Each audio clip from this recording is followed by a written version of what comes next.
The night was supposed to be dazzling. The mansion in Los Angeles shone like a palace, with crystal chandeliers reflecting on the rippling water of a massive pool. Guests in glittering gowns and tuxedos held champagne flutes, whispering gossip behind painted smiles. They thought they were here to celebrate power, wealth, and love. But what unfolded that night would scar every witness forever. At the center of it all stood Ava Morgan. Once her name had filled arenas. Once her voice had been played on every radio station in America. But tonight, she wasn't introduced as the star she used to be. No, tonight she was paraded as nothing more than the devoted wife of David Miller. The baby in her swollen belly was supposed to symbolize their perfect marriage. Only Ava knew the truth. It was all a lie. David, her husband, stood proudly at the edge of the pool. His designer suit shimmered under the lights. Beside him, like a shadow in silk, was Sophia Lee. Everyone whispered about her, but no one dared speak the word Mistress aloud. They clapped politely as David raised his glass, smiling with the confidence of a man who thought he controlled the world. Then his voice rang out, sharp as glass. "Tonight, my wife will do something no one has ever dared. She will give birth underwater, surrounded by luxury, to prove that our family is powerful, natural, and unstoppable." The crowd gasped. Some laughed nervously, thinking it was a joke. Ava's knees trembled. She grabbed her belly instinctively, her heart racing. The coldness of his words struck deeper than any knife. She whispered, "David, please, not this, not tonight." But her plea was drowned in the wave of murmurs rising from the crowd. Sophia stepped closer, her perfume sickly sweet, her smile sharper than poison. "Don't worry, Ava," she cooed loudly enough for everyone to hear. "This will be beautiful. You'll show the world what true strength looks like." But Ava's body knew the danger. She was 8 months along.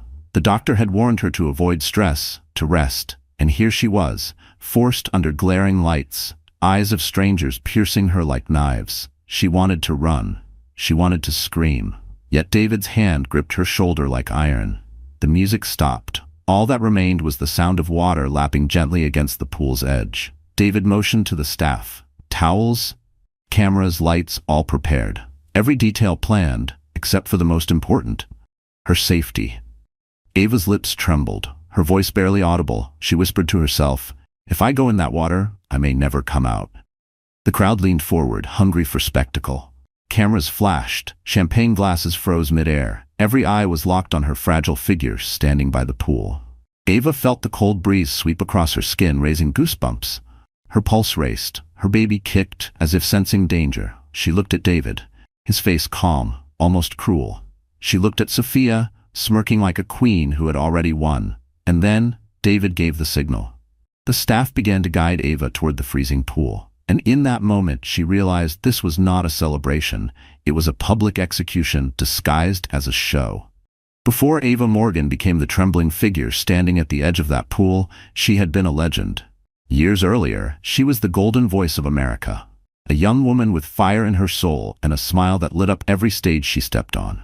Her concerts sold out within hours. Fans screamed her name in stadiums. Music awards lined her shelves. She was more than a singer. She was a symbol of hope, a woman whose songs spoke of love, pain, and dreams. But success came at a price. Endless tours, sleepless nights, the crushing pressure of fame. Ava carried it all until one fateful night when her heart gave out on stage. The collapse was splashed across every headline. Superstar Ava Morgan faints during concert. Doctors warned her to rest, to take time off, or she might lose her life. For the first time, Ava stepped away from the spotlight. The world wondered where she had gone. Some claimed she was in rehab. Others whispered she had lost her voice. The truth was far more simple and tragic. That was when David Miller appeared. He was charming, handsome, and painted himself as a savior. He promised her peace, family, and a life away from the suffocating cameras. To a woman exhausted and vulnerable, his words felt like a warm blanket. Against her manager's warnings, against her instincts, Ava said yes to his proposal. In the beginning, David kept his promises. He bought her a house, whispered sweet words, and spoke of the future they would build together.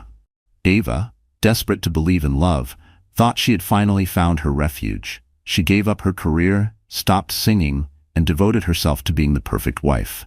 But the fairy tale unraveled quickly. David's gentle mask slipped. He became controlling, jealous of her past fame, angry whenever fans recognized her in public. He accused her of clinging to the spotlight even when she hid from it. Slowly, he chipped away at her confidence until she barely recognized the woman in the mirror. Then came Sophia Lee. Young, ambitious, and ruthless, Sophia entered their lives under the guise of a family friend. Ava tried to welcome her, but soon saw the way David's eyes followed Sophia, the late-night phone calls, the sudden business trips. Ava's heart broke silently as the betrayal grew obvious, but she stayed for the baby. Pregnant and vulnerable, Ava told herself she had to endure. She sang lullabies to her unborn child in secret, clutching her belly with tears streaming down her face. She prayed the child would bring peace back into the household, that David would soften. Instead, his cruelty only deepened. Behind closed doors, he called her weak. He mocked her for gaining weight. Sophia, always with a smirk, whispered, "You used to be someone. Now you're nothing." Ava swallowed her pain, forcing a smile in public, hiding her bruised spirit. The world that once adored her no longer knew her name. She was forgotten, erased, until that night by the pool, when her private nightmare was thrust into the spotlight once more. And as the cold water rippled before her, Ava realized the world would soon remember her again, but not for her music, for her suffering. David Miller was the kind of man who knew how to play a role. To outsiders, he was dazzling, handsome in a tailored suit, confident in every step, and quick with a charming smile that could disarm even the sharpest critic. He spoke of ambition, of creating an empire, of providing his wife with a life fit for royalty. People believed him. They always did. But behind the polished surface was a man consumed by greed. David's life had always been about climbing, about taking, about using anyone necessary to secure his place at the top. He wasn't born into wealth. He clawed his way into it.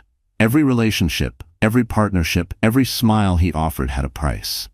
Ava wasn't the love of his life. She was the perfect trophy. When he married Ava Morgan, David saw not a wife, but a brand. The world knew her as a star. Her face opened doors he could never dream of touching. Her silence, her retirement, her retreat from fame, those were his victories.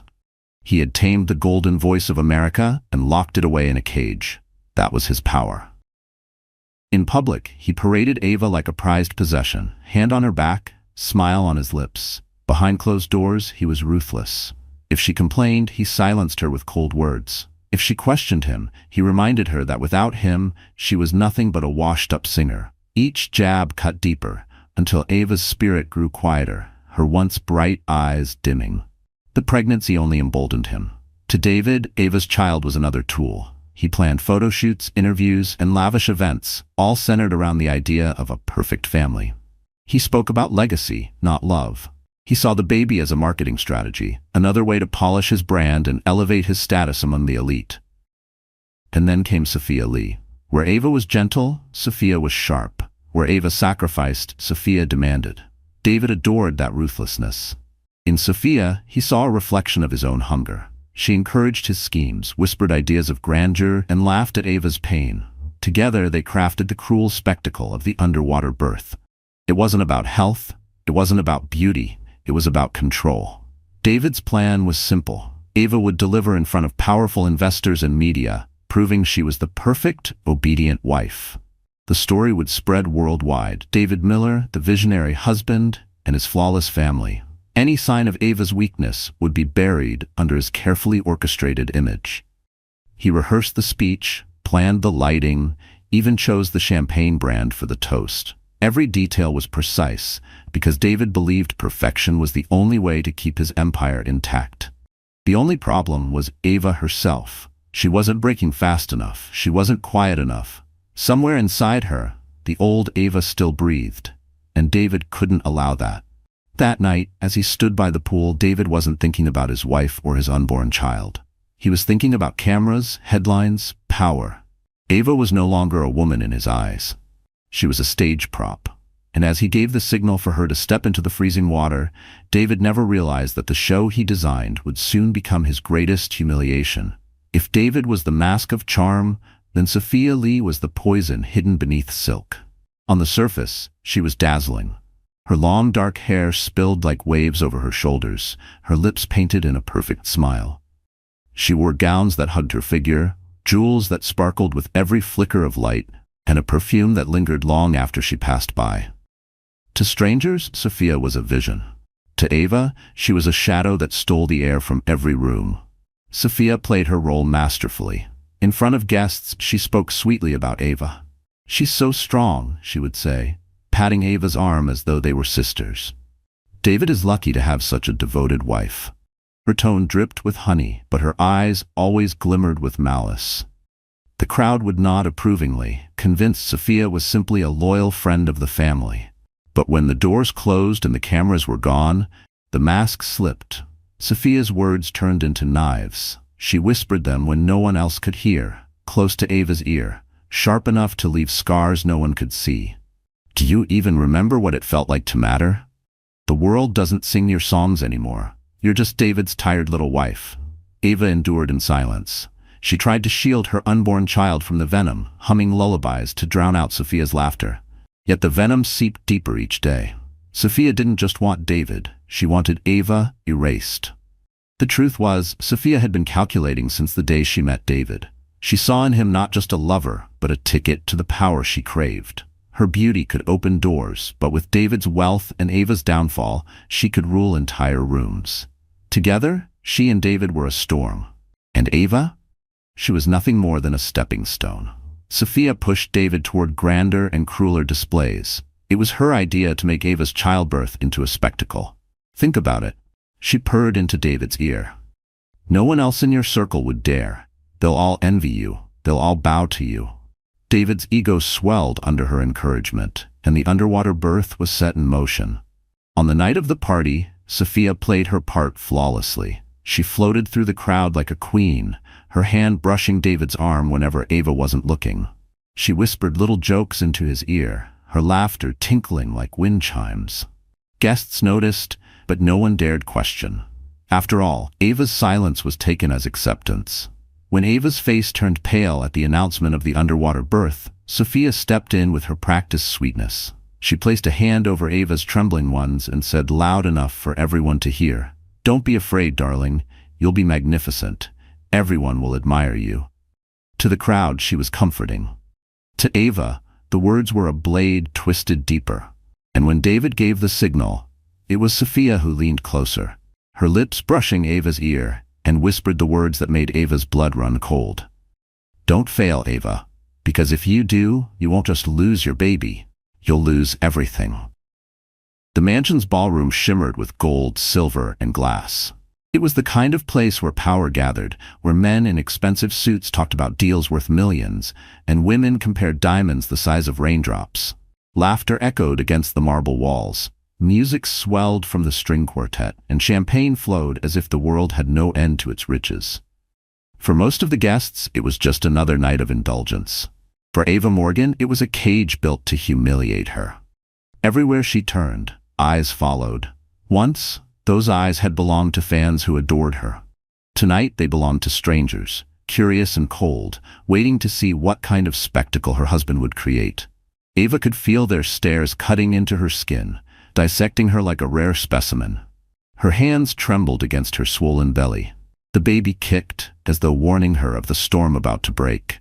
David thrived in the attention. Standing tall near the grand pool that glittered under the chandelier lights, he lifted his champagne glass and spoke with the confidence of a king. "Tonight," he declared, "my wife will bring life into this world in a way no one has ever seen.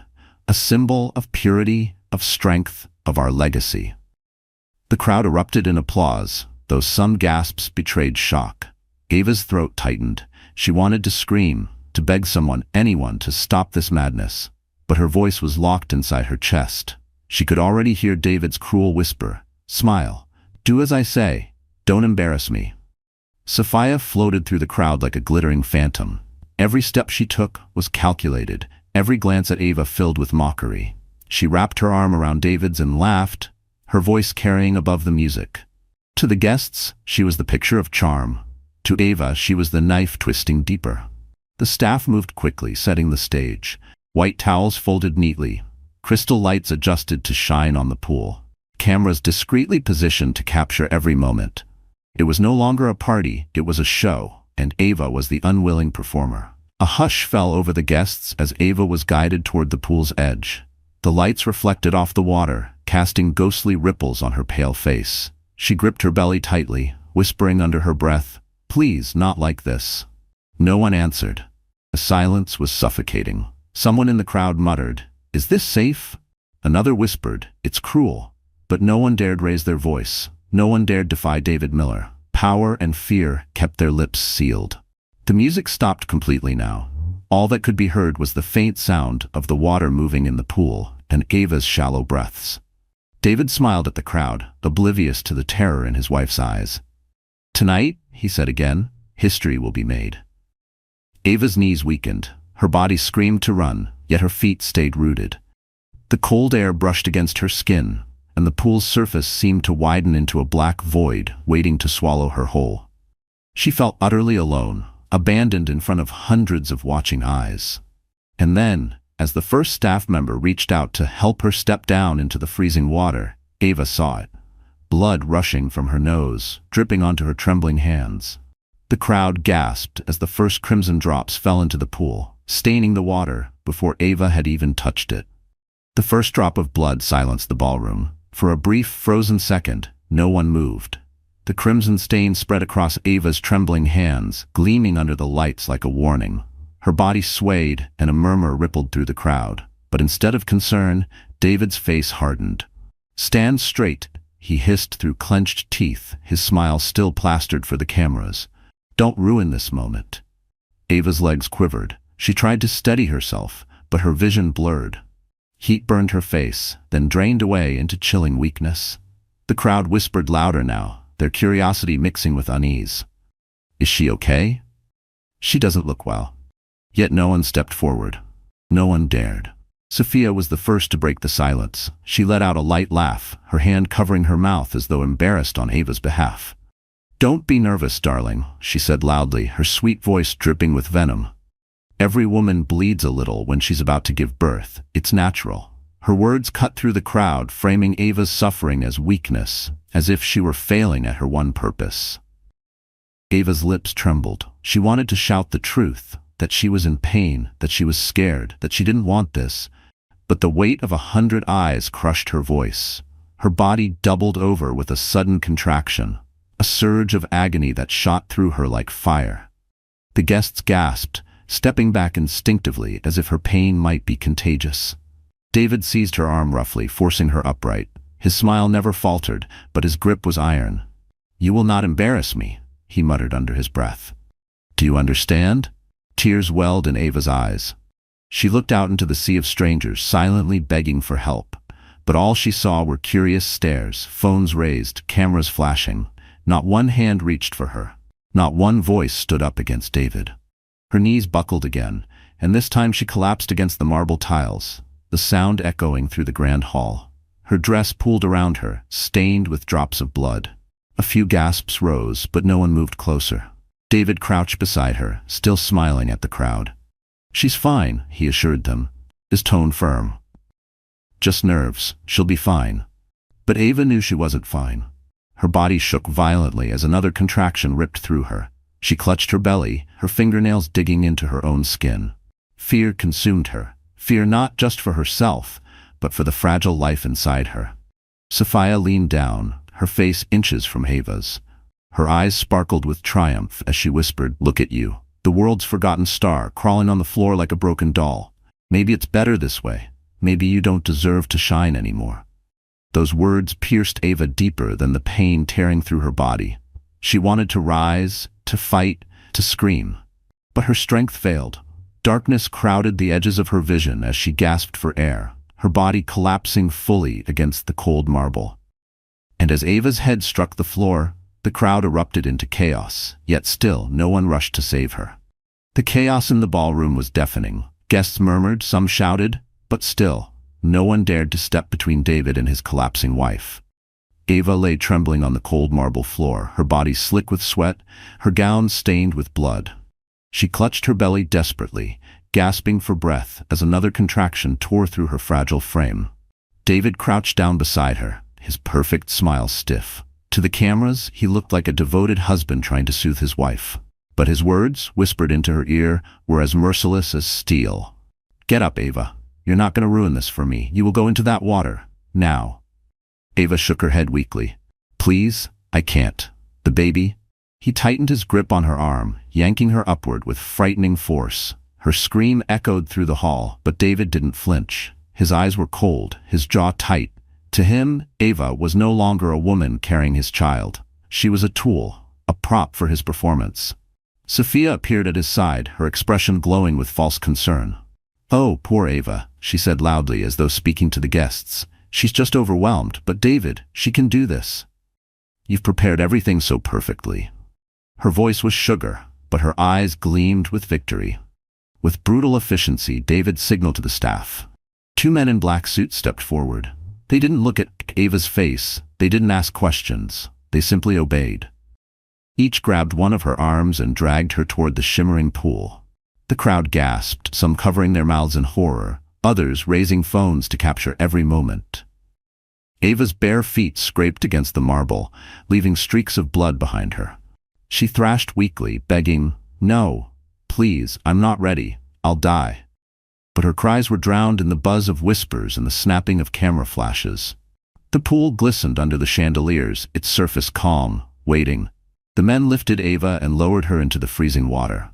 Her body convulsed instantly at the icy shock. Her breath ripped from her lungs. The water closed around her like a coffin. The cold pierced her skin, stabbing her muscles, stealing the last of her strength. Her gown floated around her like a ghostly shroud, the blood from her body blooming into the pool like crimson smoke. She struggled to keep her head above water, but another contraction ripped through her, forcing a scream that only sent more water rushing into her mouth. She coughed, choked, thrashed. Her arms flailed toward the crowd, but no one moved. No one reached for her. Some watched with horrified fascination, others with morbid delight. David stood tall at the pool's edge, his smile tight but unbroken, as though he were hosting a flawless show. Sophia leaned against him, whispering something that made him smirk. Ava's vision blurred. She could see the chandelier lights fracturing on the water's surface. She could hear her baby's faint heartbeat inside her own, fragile and desperate. With the last of her breath, she prayed, not for herself, but for the child she carried. Her body weakened. Her limbs felt heavy, her chest burning. Darkness closed in around her. She sank lower, her hands reaching up through the water, bubbles escaping her lips in a final silent cry for help. And just as Ava's body slipped beneath the surface, a shadow dove into the pool, cutting through the water like salvation. The water closed over Ava's head, swallowing her in icy silence. Her limbs were heavy, her chest seared as if fire and frost collided inside her. The last image in her fading vision was the shimmering chandelier above, breaking into fragments of light as she sank deeper into the pool. Her baby's faint kick inside her belly felt like a desperate plea. She thought it was the end. Then suddenly, the surface exploded. A tall figure dove into the pool, cutting through the freezing water with powerful strokes. Strong arms wrapped around Ava's trembling body, pulling her up toward the air. Ava's lungs screamed, her mouth opened, and she coughed violently as her head broke through the surface. Gasps erupted from the crowd. Phones flashed like lightning. Guests pushed forward to see who had dared to interrupt David Miller's spectacle. And then they saw him. Michael Anderson. Michael was no ordinary man in their world of luxury. He wasn't just wealthy, he was legendary. A billionaire who built his empire with steel determination and sharp vision. Rumors always followed him. The ruthless dealmaker, the untouchable tycoon, the man no one could outshine. And yet, in this moment, he wasn't a business titan. He was a savior. Lifting Ava into his arms, dripping wet and shivering, Michael carried her to the edge of the pool. Water streamed from her gown, streaked with blood. Her head lolled weakly against his chest, her lips pale, her breath shallow. For the first time that evening, silence truly fell over the room. David's face twisted.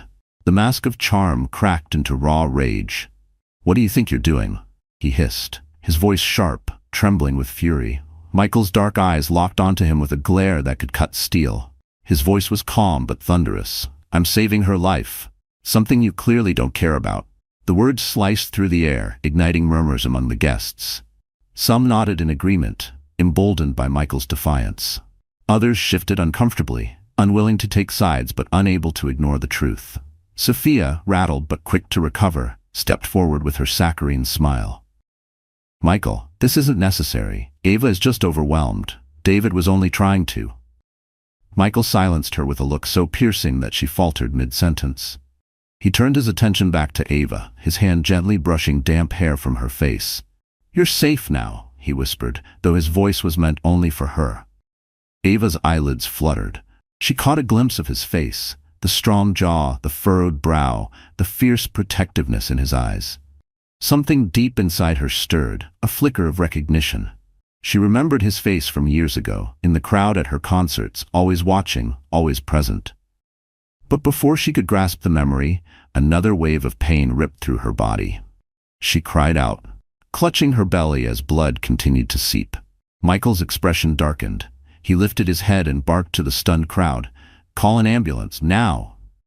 No one moved at first, paralyzed by the shock of defying David Miller. But Michael's authority was undeniable. Within seconds, someone dialed 911. Others rushed for towels and blankets. For the first time that night, Ava felt the weight of compassion return to the room. But David wasn't finished. His pride was shredded, his plan ruined. Stepping closer, his voice lowered to a dangerous growl. "She's still my wife. You have no right to touch her." And as David reached for Ava, Michael rose to his full height, ready to face him head-on, the room bracing for an inevitable clash. Michael Anderson rose from the poolside, water dripping from his suit, Ava trembling in his arms. He stood tall, his presence commanding, his glare fixed on David Miller. For a moment, the lavish ballroom felt like a battlefield. Guests froze, unsure whether they were about to witness a rescue or a war. David stepped forward, his smile gone, his mask shattered. Fury twisted his handsome features into something monstrous. "She's my wife," he spat, pointing at Ava as though she were property. "You have no right to interfere." Michael didn't flinch. His voice was steady, resonant, carrying across the stunned crowd. "A husband protects his wife. He doesn't drag her bleeding into a freezing pool to show off like a circus act. You forfeited every right the moment you treated her like an object." The room gasped. No one had ever spoken to David Miller like this. Not in public, not in front of his circle of power. Even Sophia's perfect smile faltered. She reached for David's arm, whispering, "Calm down, they're all watching." But David's pride was wounded beyond repair. His empire had been built on control, on intimidation, and now Michael was dismantling it with words sharp as blades. "You think you can embarrass me in my own house?" David snarled. "Do you know who I am?" Michael took one step closer, his frame towering, his aura radiating unshakable power. "Yes," he said evenly. "You're the man who almost killed his own wife for applause." The crowd erupted in murmurs. Some guests lowered their eyes, ashamed for having clapped earlier. Others pulled out their phones, recording the scene, sensing the scandal that would soon flood headlines. For the first time, David realized he was losing the audience. His reputation, his image, his carefully built illusion, it was crumbling. Ava stirred weakly in Michael's arms, her lips parting. "Please, stop," she whispered. But her plea only fueled David's rage. "Don't you dare side with him," he snapped at her. "You're mine, Ava. You will always be mine." Michael's eyes darkened, his voice dropped to a growl. "No, she doesn't belong to you. She belongs to herself, and she deserves better than this." That was the moment the shift happened. Gasps and nods rippled through the guests. For years, many had whispered doubts about David, but none dared speak. Now, with Michael standing as living proof of courage, they saw the truth laid bare. Sophia's mask cracked too. She clutched David's arm tighter, her eyes darting nervously. If David fell tonight, her glittering dream collapsed with him. "David," she hissed under her breath, "control yourself." But David had lost control entirely. His face burned red, veins bulging in his neck. He lunged forward, grabbing for Ava, his hand clawing at her wrist. Michael pivoted swiftly, shifting Ava to one arm while blocking David's advance with the other.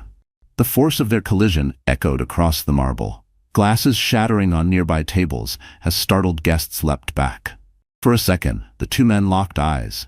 David's blazing with desperation, Michael's burning with unshakable resolve. And in that tense silence, before anyone could breathe, David drew back his fist, ready to strike, not realizing the cameras were capturing every second of his downfall. The ballroom froze as David Miller's fist hung in the air, trembling with rage. Guests gasped, hands covering mouths, phones raised higher to capture every second. The polished image David had spent years building shattered in an instant, revealing the raw violence beneath. Michael Anderson shifted his weight, his jaw tightening. In one swift movement, he caught David's wrist before the blow could land. The clash of strength reverberated through the silence, the two men locked in a struggle that felt bigger than themselves. Ava, weak and trembling in Michael's arms, whimpered, "Please, stop." Her words barely reached above the pounding of her own heartbeat. But David didn't hear her. His world had narrowed to his bruised ego.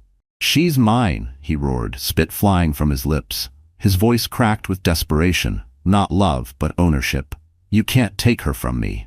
Michael's eyes blazed with fury. "You already lost her the moment you chose pride over her life." His words rang like a verdict, and the crowd erupted into whispers. Some guests shook their heads in disgust. Others muttered, "Monster," under their breath. For years, they had turned a blind eye to rumors, but now the truth was undeniable. Sophia, realizing disaster was unfolding, stepped forward with her trademark smile, but even her voice wavered. "Everyone, please," she said, raising her hands. "This is just a misunderstanding. David is under stress, that's all. You mustn't." Her words were drowned out by the sound of Ava coughing violently. Blood trickled from her lips, her body convulsing. The sight silenced the room more effectively than any speech. The horror on the guests' faces grew as Ava's condition worsened before their eyes. Michael's protective instinct surged. He tightened his hold on Ava and turned toward the exit. "She needs a hospital. Now." His voice was thunder, a command impossible to ignore. Several guests scrambled into action, finally breaking free fear. Someone called 911. Others cleared a path. But David wasn't done. He lunged again, his eyes wild, his voice breaking with fury. "Don't you dare walk out with her. She stays here. She stays with me." Michael spun around, his glare like fire. For a moment, time seemed to freeze. The billionaire protector facing the husband turned tyrant. Then Michael spoke, his voice low, dangerous, final. "Touch her again, and I'll end you." The crowd erupted, phones flashing, whispers turning into shouts. "Call security," someone yelled. "Get him away from her." The tide had turned. Where once David commanded respect, now he inspired fear and disgust. Sophia backed away, her face pale. For the first time, her perfect mask cracked. She realized the man she clung to was sinking, and she would drown with him if she didn't let go. David, blind to it all, thrashed against Michael's grip. His suit jacket tore, his hair disheveled, his once flawless image reduced to a raving spectacle. "She's my wife," he screamed again, but the words no longer carried authority. They sounded pathetic, hollow, desperate. And as the wail of sirens grew faintly outside, flashing red and blue lights reflecting against the tall windows of the mansion, everyone knew this night would mark the beginning of David Miller's ruin. Because just as the paramedics burst through the doors, David broke free and lunged one last time.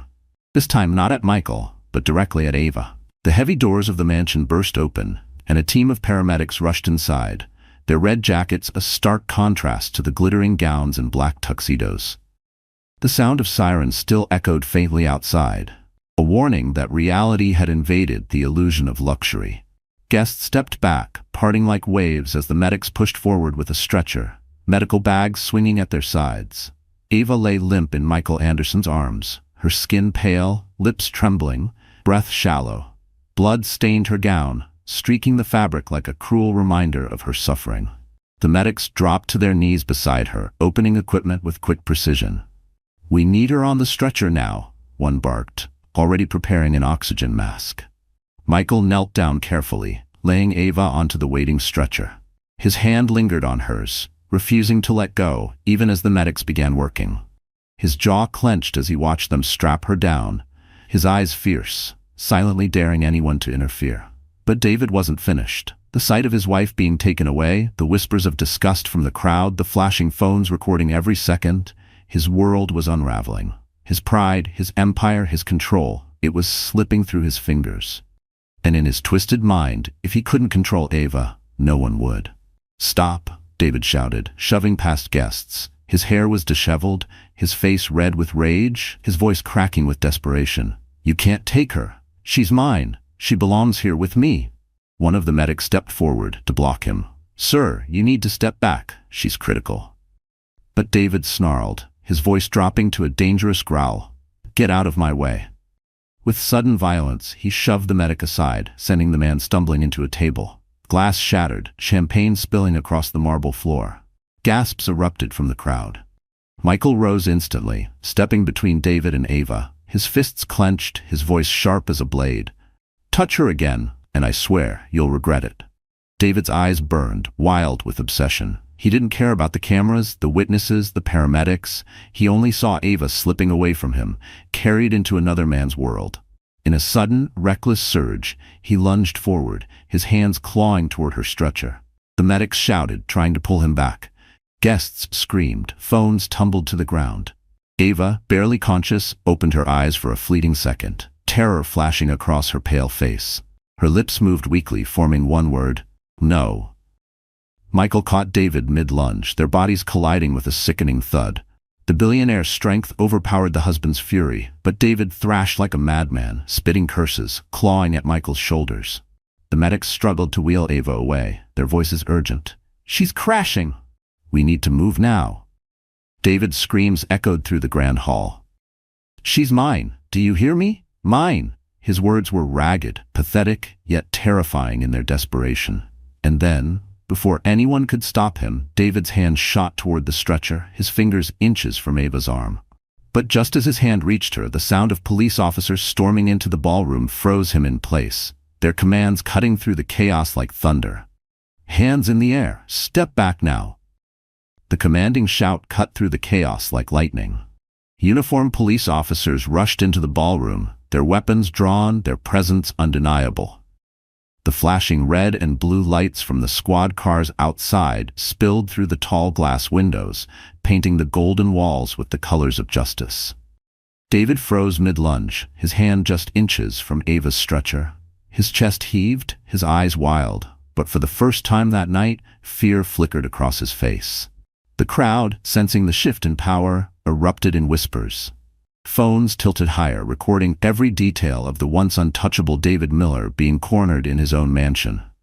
"Step away from her," one officer barked, advancing quickly. Two others moved to flank Michael and the stretcher, creating a shield between David and Ava. The medics continued their urgent work, securing Ava's oxygen mask and rushing her toward the exit. David's voice broke into a scream. "You can't take her. She's my wife. She belongs to me." His desperation echoed through the hall, but the words no longer carried the weight of authority. They were hollow, pathetic, the ravings of a man undone. Michael stood tall, his broad frame blocking David's path. His voice was cold steel. "You don't own her. You never did." The officers closed in, their commands sharp. "On the ground, now!" But David resisted. He shoved one officer, his hands flailing, his pride clinging to the last threads of control. Guests gasped, some crying out in fear, others shaking their heads in disgust. Sophia, standing frozen by the pool, covered her mouth with trembling hands, her mask of calm finally shattered. It took 3 officers to pin David down. He thrashed violently, his voice breaking into guttural roars. "You'll regret this. All of you. I'm David Miller. Do you know who I am?" The officers wrestled his arms behind his back, the metallic click of handcuffs snapping shut louder than the string quartet had played all evening. The sound silenced the room. For years, David had walked untouchable, his power shielding him from consequences. Now, in front of everyone, he was nothing more than a man restrained on his own marble floor. The guests began to whisper louder, emboldened by his downfall. "I always knew he was cruel. Did you see how he treated her? It's over for him." The tide had turned. What was once admiration was now contempt.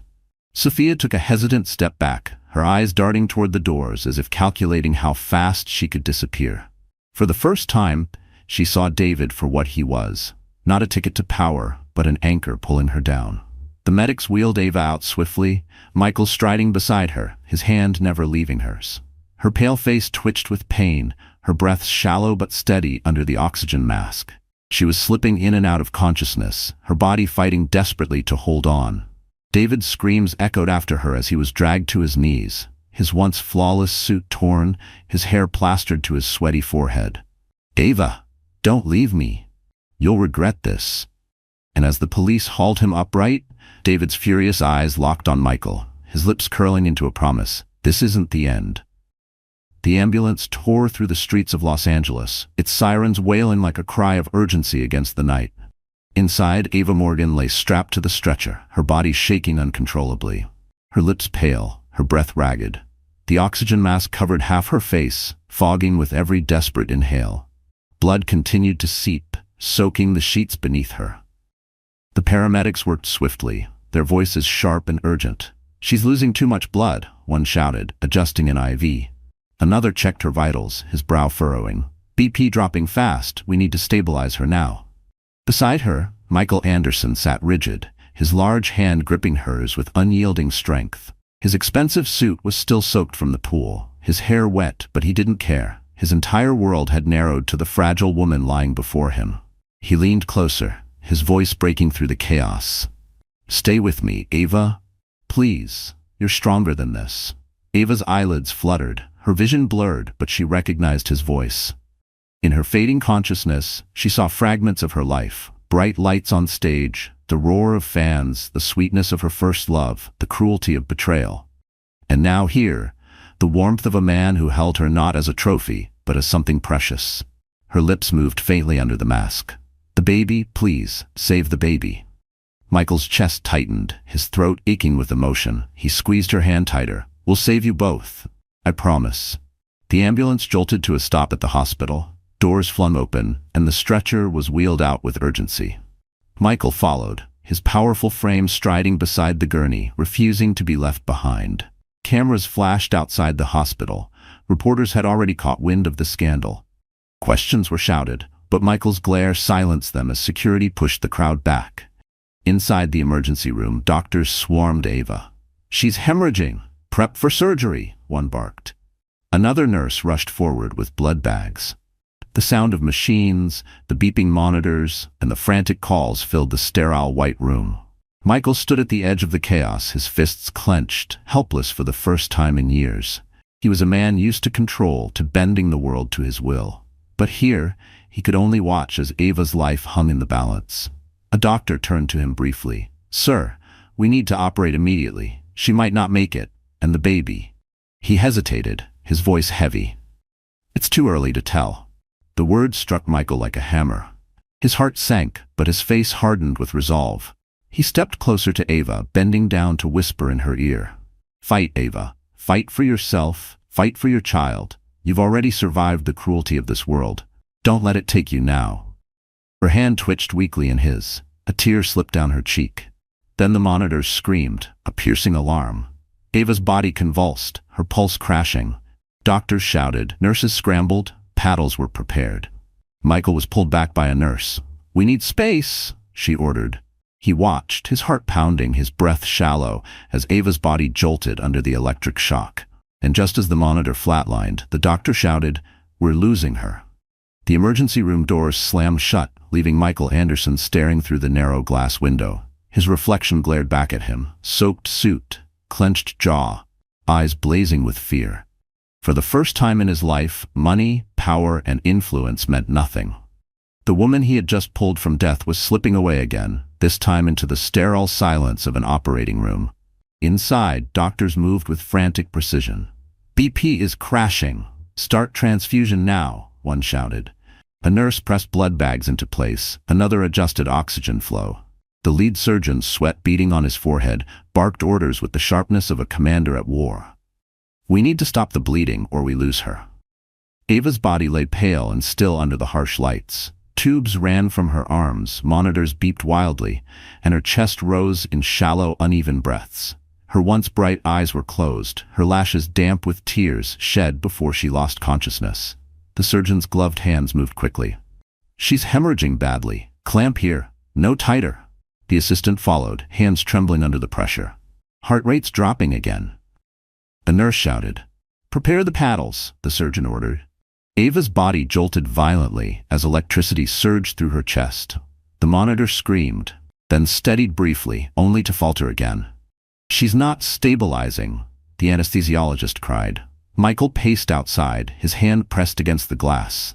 Every second felt like an eternity. He was a man who could sign a contract and change the fate of corporations, but here he could do nothing but watch. He muttered under his breath like a prayer. "Hold on, Ava. You're stronger than this. Don't let go." Inside the room, Ava drifted between shadows and light. In her unconscious mind, she stood on a stage once more, the roar of fans echoing around her. But instead of joy, there was silence. The spotlight dimmed. A door opened in the distance, beckoning her forward. A voice whispered, sweet and cold, "It's easier if you stop fighting." But then another voice broke through. The memory of Michael's words, steady and warm. "Fight, Ava. Fight for yourself. Fight for your child." She clutched her belly in the vision, feeling the faint kick of her unborn baby, fragile yet alive. With a surge of will, she turned away from the darkness. Her body responded. The monitor beeped stronger for a moment. "We've got rhythm," a nurse cried. The room exhaled in relief, but the surgeon didn't relax. "She's not out of danger yet. Prepare for C-section. We need to try to save the baby too." The words struck the room like thunder. Nurses scrambled, instruments clattering onto trays. The air thickened with urgency. 2 lives now balanced on the knife's edge. Michael, overhearing fragments from outside, felt his chest tighten. He pressed his forehead against the glass, whispering fiercely, "Save them both. Please save them both." Inside, the surgeon looked at his team. "This is it. If we can't stop the bleeding now, we'll lose them." Scalpels glinted under the lights. The clock ticked mercilessly. Ava's pulse wavered on the monitor, the line trembling dangerously close to flat. And just as the surgeon made the first incision, the monitor let out a long, chilling tone that sent a shiver through the entire room. The piercing flatline filled the operating room, freezing everyone in place. For one terrible moment, all that could be heard was the shrill alarm echoing against sterile walls. "She's coding," the nurse shouted. The surgeon's face hardened. "Paddles, now!" Ava's body convulsed as another electric shock jolted her chest. The monitor flickered, then steadied into a fragile rhythm. The team exhaled with relief, but there was no time to rest. Blood continued to pour, her life draining away. "Prepare for C-section," the surgeon barked. "If we can save the baby, we move now." Scalpels sliced under the blinding lights. The air was thick with urgency, voices overlapping, machines beeping. A nurse murmured, "She's fading fast." Another whispered, "Come on, baby, hold on." Minutes felt like hours. Finally, a faint cry pierced the chaos. Or was it a whimper? The nurse lifted the tiny, fragile form, her face grave. She moved quickly to the side station, rubbing the baby's chest, checking for breath. The room held its breath with her. But the cry didn't come. The nurse's voice cracked. "No pulse. I'm starting compressions." Her gloved fingers pressed gently on the tiny chest, over and over, while another nurse worked the oxygen pump. The sound of their desperate efforts filled the room, accompanied only by the flat rhythm of silence. "Come on, little one," someone whispered. "Come on." The surgeon glanced at the clock, his jaw tight. 2 minutes. "Keep going." Michael stood outside the glass, straining to see, his heart hammering. He couldn't hear everything, but he knew. He saw the frantic movements, the nurse shaking her head, the surgeon's lips tightening. His fists pressed against the window as he whispered, "No, no." Inside, the nurse's voice broke after another round of compressions. Still no response. The surgeon hesitated, then gave the quiet order no one wanted to hear. "Call it." The room fell into heavy silence. The clock marked the exact time. The tiny body lay motionless on the table, wrapped gently in a white cloth. One nurse bit her lip, tears streaming down her face as she carried the child over to a bassinet, placing a small blanket over it. The surgeon's voice cracked just slightly as he turned back to his team. "Focus on saving the mother. We can't lose her too."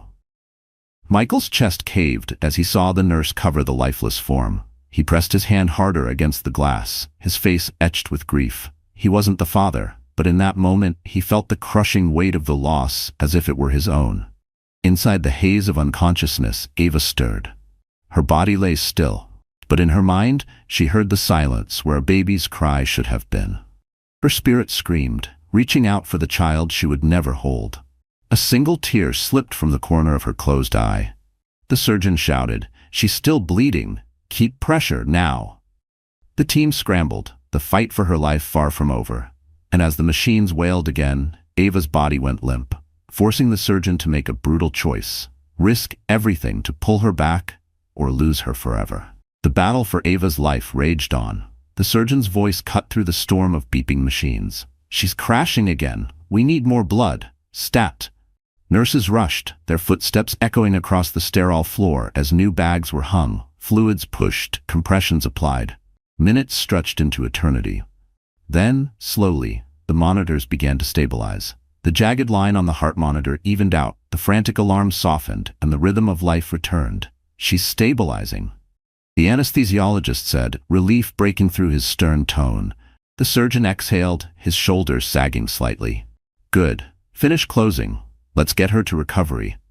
Outside the glass, Michael's chest finally rose with something like relief.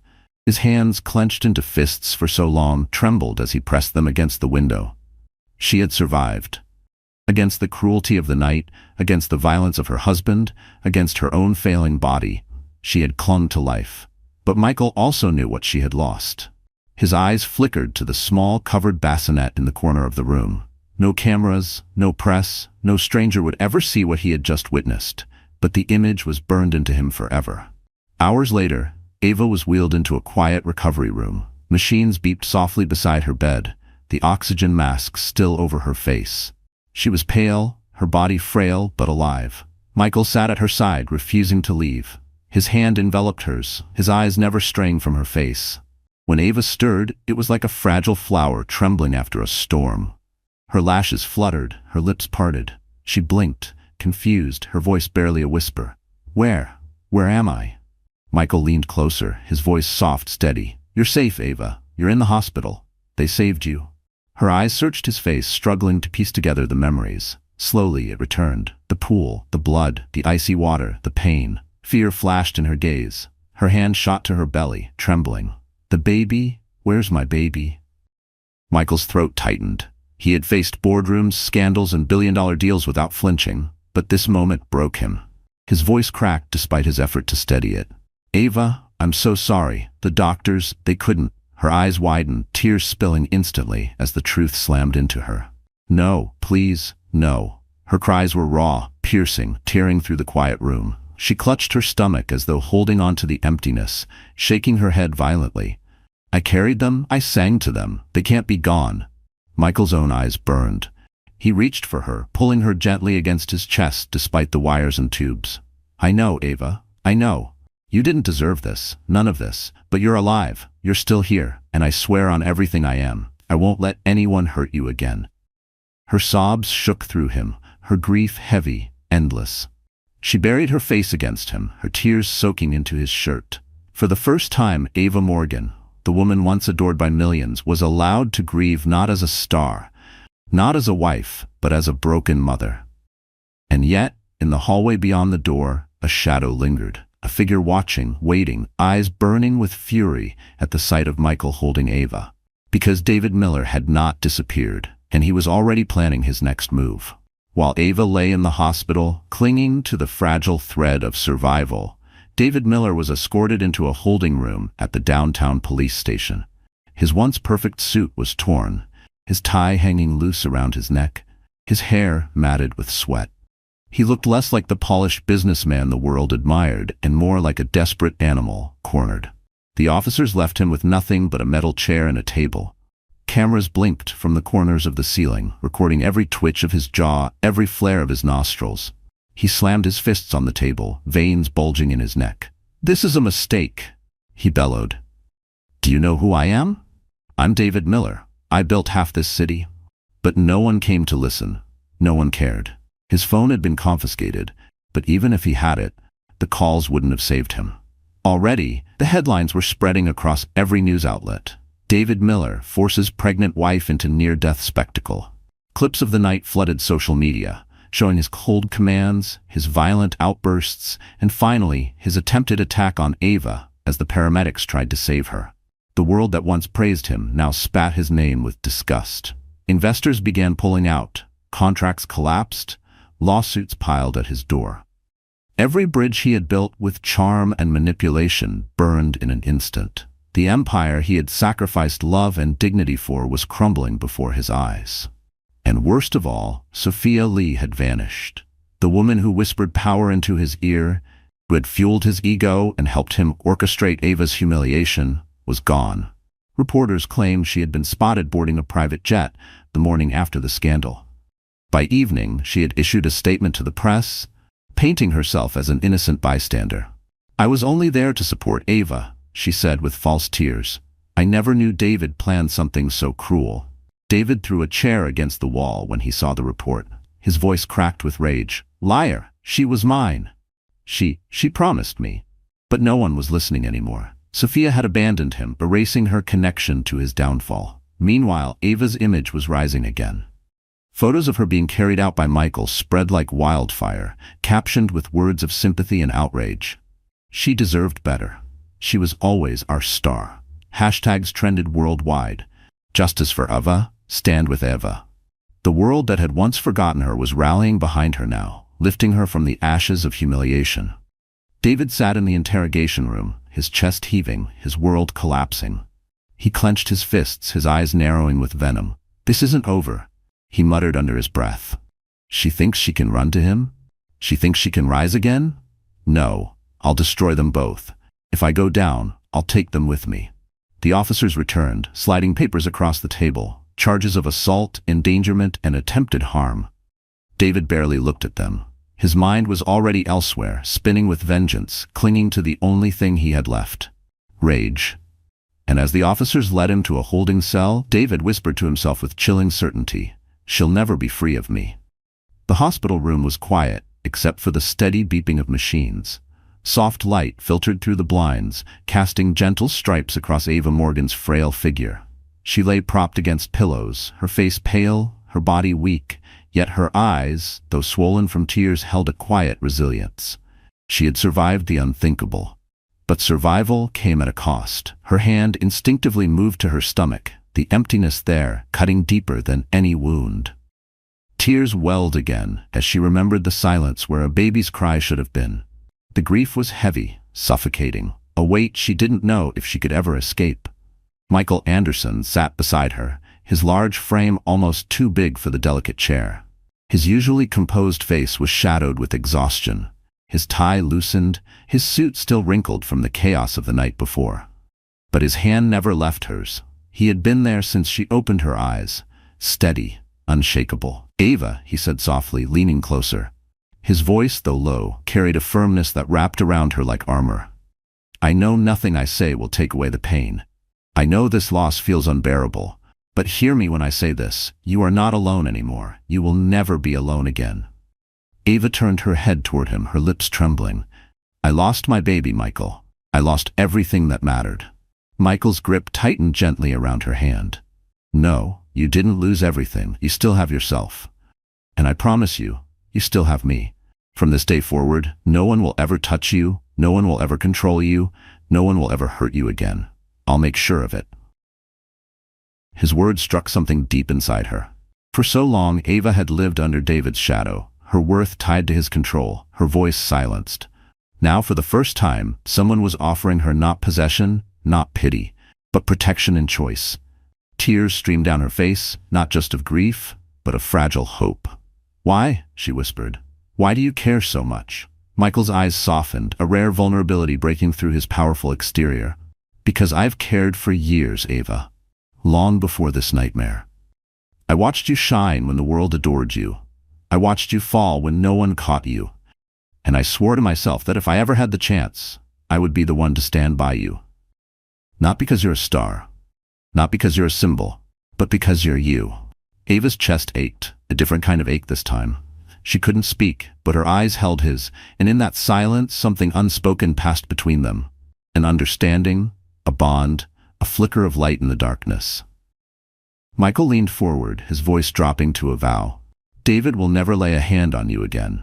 I'll use everything I have, my power, my name, my fortune, to keep you safe. That's my promise to you." For the first time since the tragedy, Ava felt a fragile sense of safety. But just beyond the walls of that hospital, danger still loomed. Because while Michael vowed to protect her, David Miller was already plotting his revenge. David Miller sat in the dim confines of his holding cell, the stench of sweat and concrete clinging to the air. Gone were the marble floors and crystal chandeliers. Now, his empire of illusions had shrunk to 4 gray walls and a metal cot. But his rage kept him alive. He replayed the humiliation in his mind. The cameras, the whispers, the police dragging him out of his mansion like a criminal. Michael Anderson holding Ava in his arms, the crowd cheering for her instead of him. And worst of all, the betrayal of Sophia, slipping away at the first sign of ruin. His jaw clenched until pain shot through his skull. "They think they've beaten me," he muttered to himself, "but they have no idea who I am." Even in disgrace, David still had connections. Wealthy men who owed him favors, corrupt hands he had once fed. He knew the system. He knew how to exploit cracks in the law. And above all, he knew how to wait. Within days, his lawyers arrived, polished and persuasive. They filed motions, twisted narratives, painted him as a victim of stress and misunderstanding. Money spoke loudly in the shadows, and soon the strict charges that should have buried him began to thin. Bail was granted. David walked out of the courthouse, cameras flashing like gunfire.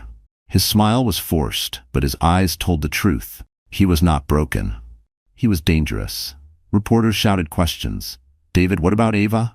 Do you regret what happened?" He ignored them all, sliding into the back seat of a black car that whisked him away.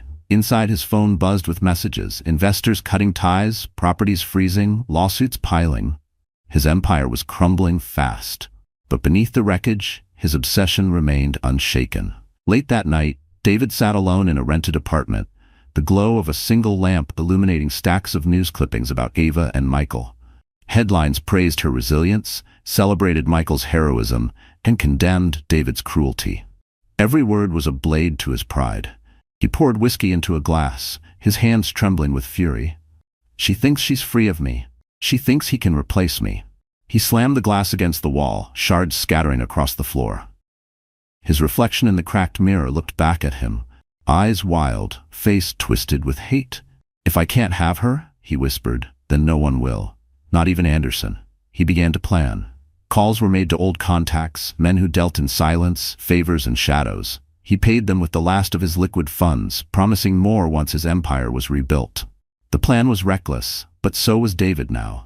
He didn't care about reputation anymore. He wanted revenge. In his twisted mind, Ava wasn't a victim. She was a traitor. She had embarrassed him, destroyed his image, and turned the world against him. And Michael? Michael had stolen everything he believed was his. David leaned back in his chair, a cruel smile creeping onto his face as the first details of his plan took shape. He whispered to the empty room, "This isn't over, Ava. You're still mine, and I'll come for you both when you least expect it." And as he lit a cigarette, a shadowy figure on the other end of the phone replied coldly, "Just tell us when. We'll handle the rest." The morning sun streamed through the hospital blinds, casting a golden glow on Ava's face. She sat up slowly in her bed, her body still weak but her spirit quietly rebuilding. Grief weighed heavily in her chest, yet each breath reminded her she was alive, and that survival itself was a form of defiance. Michael Anderson stood near the window, his phone pressed to his ear, his voice clipped and sharp. "I want round-the-clock security outside this room. No exceptions. I don't care how much it costs, triple their salary if needed. No one gets near her without my approval." He ended the call and turned back to Ava. His eyes softened as they landed on her fragile figure. "You're safe now," he told her, his voice gentler. "I'll make sure of it." Ava gave him a faint, weary smile. "Safe feels like a word that doesn't exist anymore," she whispered. "David won't stop. I know him. He can't accept losing." Michael moved closer, pulling a chair to her side. He leaned forward, resting his elbows on his knees, his deep voice steady. "Then, let him come. He doesn't understand. This time, he won't be facing a frightened woman alone. He'll be facing me." The determination in his tone sent a strange warmth through Ava. For years she had been told she was weak, powerless, a shadow of her former self. Now, here sat a man who spoke not of possession, but of protection, not of control, but of partnership. Later that day, Michael made arrangements to move her into one of his private estates once she was discharged. A secluded property surrounded by high walls, advanced security systems, and loyal staff he trusted with his life. He spared no expense. Helicopters were placed on standby. Cars were armored. Guards were vetted. Every precaution was taken. When Ava expressed concern, Michael gently brushed it aside. "This isn't just about security," he said. "It's about giving you peace. You've lived too long in fear. That ends now." But Ava's heart remained heavy. She had seen the fire in David's eyes, the obsession that consumed him. "Michael," she whispered one evening, her hand trembling in his, "he won't stop until one of us is gone. I don't want you dragged into this because of me." Michael met her gaze, his expression unwavering. "Ava, listen to me. I've faced hostile takeovers, betrayal, and men who would kill for less than what David wants. But none of that scared me. What scares me is the thought of losing you. I'm already in this. By choice, I'll protect you, no matter what it costs."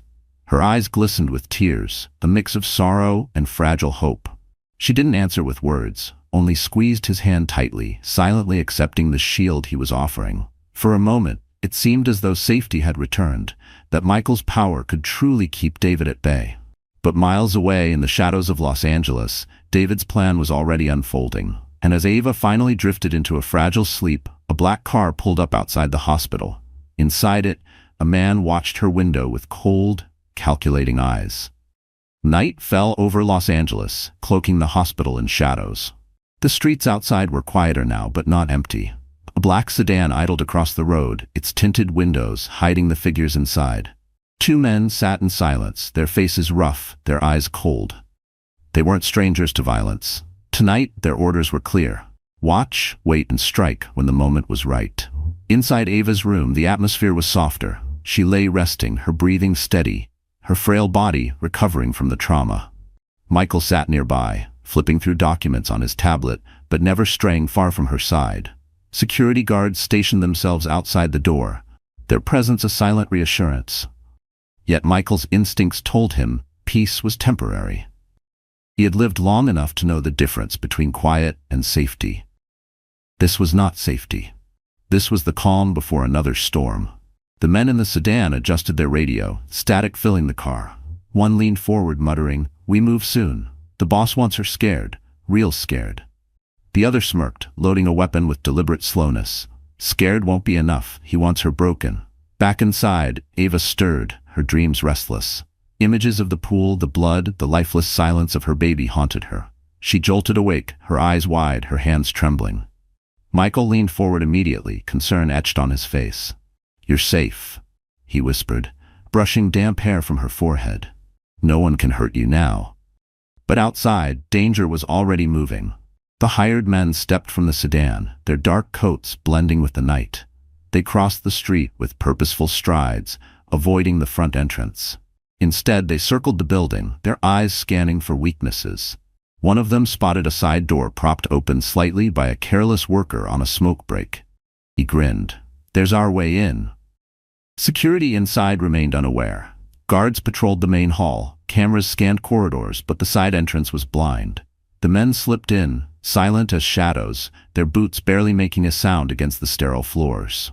In Ava's room, she tried to calm her racing heart. Michael noticed the unease in her eyes. "What is it?" he asked. Ava shook her head, her voice faint. "It's just, I feel like he's still here, like he's watching me." Michael's jaw tightened. He didn't dismiss her fears. He had the same gnawing sense.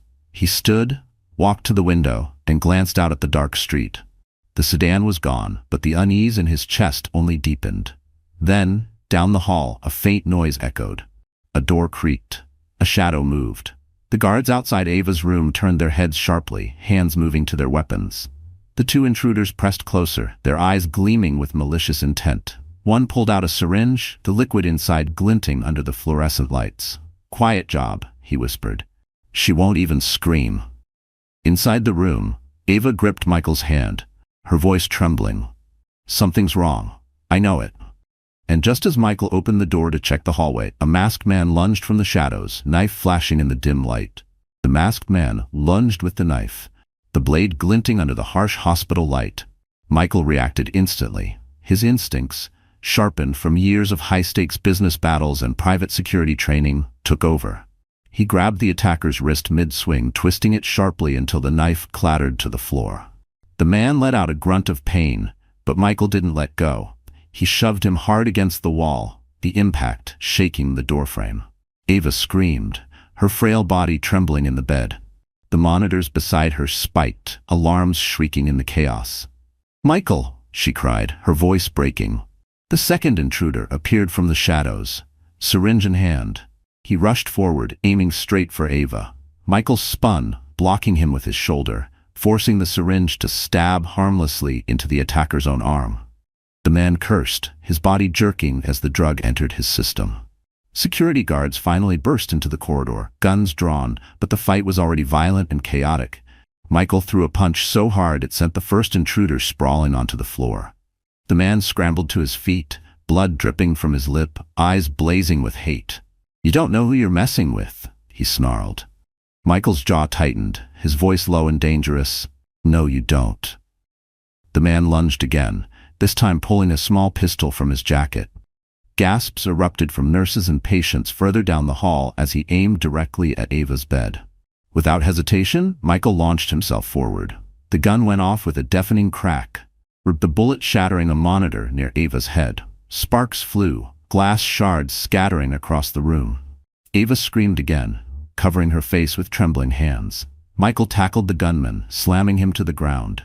They wrestled violently, the gun skidding across the floor.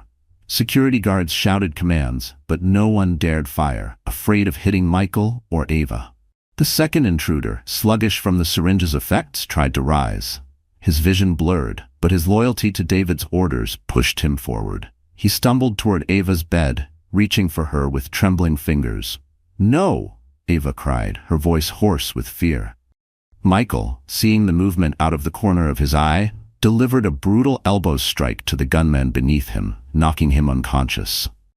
Then he launched himself at the second attacker, grabbing him by the collar and throwing him back so hard the man slammed against the metal bed frame, collapsing in a heap. Silence followed for a moment, just the sound of Ava's sobs and the steady beeping of machines. Both attackers lay motionless on the floor, one unconscious, the other slipping into a drugged haze. Security rushed in, cuffing the intruders, shouting into radios for backup. Nurses hurried to Ava, checking her vitals, calming her trembling body. Michael stood in the middle of it all, chest heaving, fists still clenched, his protective rage not yet cooled. He looked at Ava, her tear-streaked face staring at him with both terror and gratitude.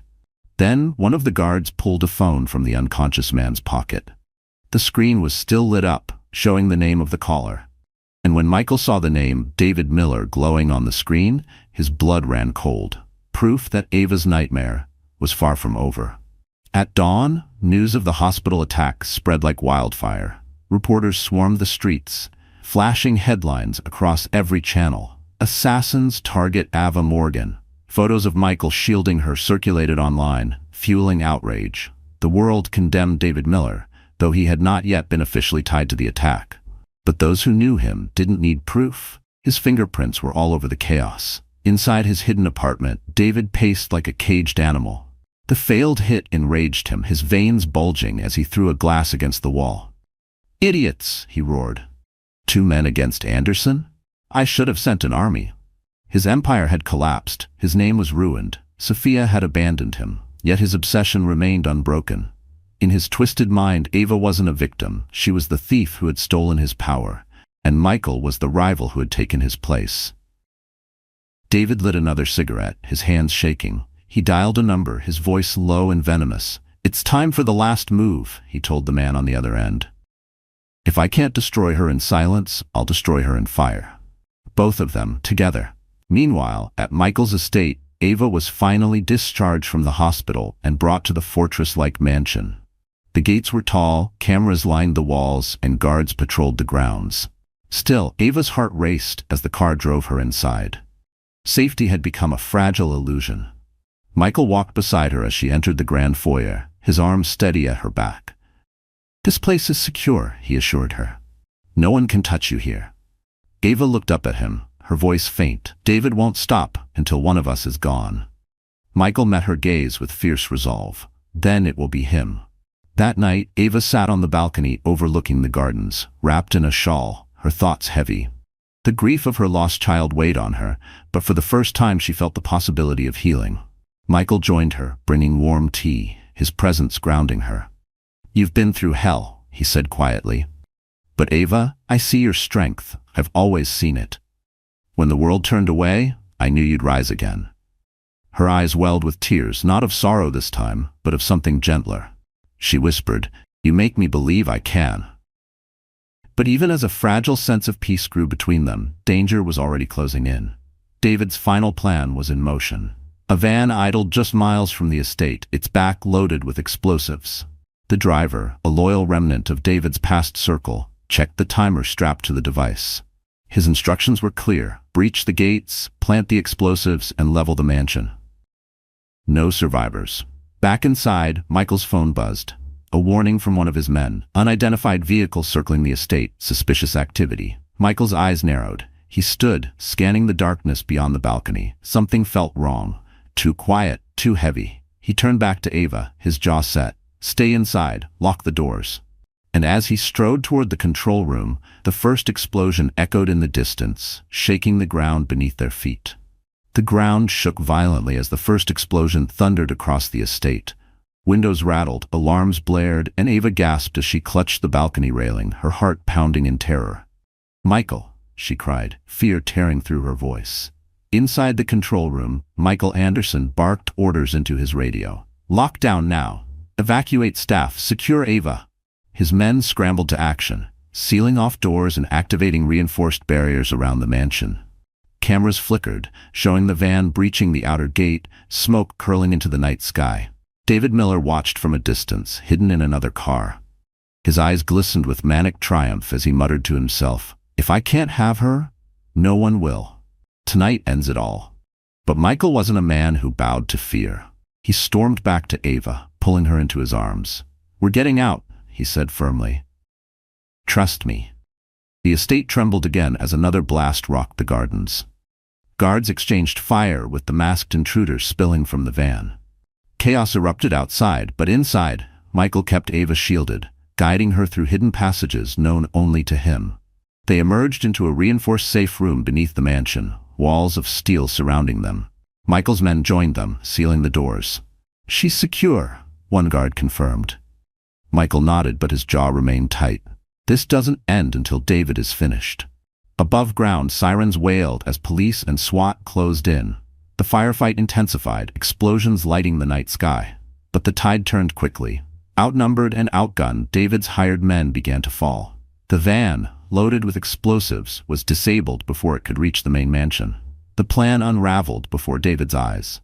Rage consumed him. In a reckless frenzy, he charged out of his hiding place, screaming Ava's name. "Ava, you're mine! You'll never escape me!" His voice was raw, echoing through the smoke. Police tackled him to the ground, his body thrashing, spitting curses. Cameras from helicopters above captured everything, the once respected businessman reduced to a raving monster. Handcuffs clamped around his wrists as officers read him his rights. For the world watching, this was his final downfall. For Ava, it was the release she had prayed for. Hours later, silence returned. The fires were extinguished, the intruders arrested, and David hauled away in chains. In the safe room, Michael finally exhaled. He turned to Ava, brushing soot from her cheek. "It's over," he whispered. "You're free now." Ava's eyes filled with tears, but this time they weren't only of grief. They were of relief, of hope, of rebirth. She leaned into him, her voice trembling. "Free? I never thought I'd feel that again." Months passed, and healing began.